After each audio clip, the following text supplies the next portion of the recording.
d'être témoin de choses simples qui se passent, qui sont extraordinaires en même temps.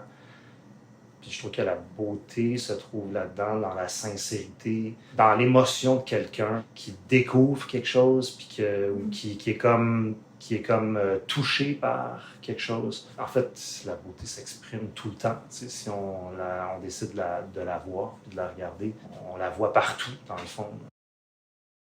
Ben, l'importance du silence dans, par exemple, la musique, ce qu'on connaît bien, c'est que ça donne beaucoup d'importance à ce qui vient après, qu'est-ce qui vient avant. Puis c'est beaucoup, la musique se passe beaucoup dans ce silence-là, je pense. Mm-hmm.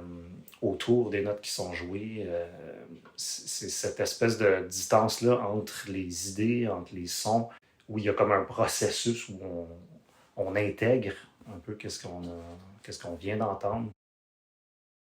Un des beaux souvenirs que j'ai de concert, c'était un concert de l'Université de Montréal. C'était la jonction du conservatoire, de l'orchestre du conservatoire puis de l'orchestre de l'Université de Montréal.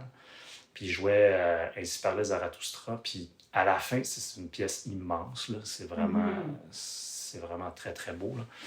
Puis à la toute fin, puis c'est très intense. Puis la fin est très intense. Puis c'est Jean-François Rivet qui dirigeait, puis quand il a comme coupé l'orchestre, il y a comme eu une espèce de silence incroyable. On devait être plusieurs centaines de personnes dans la salle.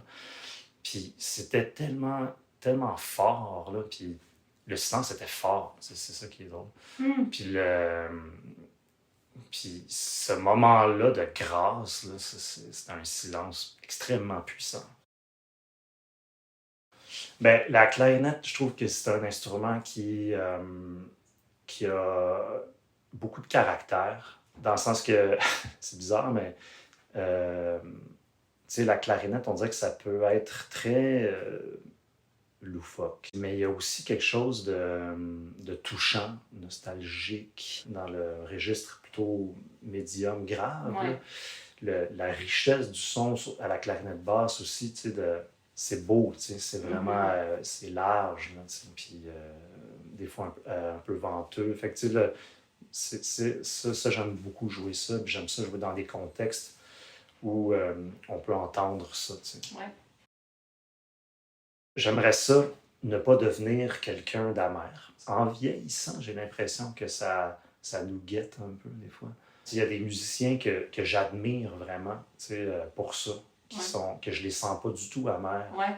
Je les sens vraiment comme toujours contents d'être là. Toujours dans la quête de découvrir des choses. Toujours dans la gratitude d'être là puis de faire ce qu'ils sont en train de faire, parce que c'est vrai que c'est extraordinaire ce qu'on fait. C'est vraiment incroyable de pouvoir jouer de la musique puis vivre de ça, puis de jouer d'un instrument de musique, que ce soit un métier. C'est vraiment, vraiment trippant. C'est un privilège. Un nid, pour moi, c'est un espace d'essai et erreur.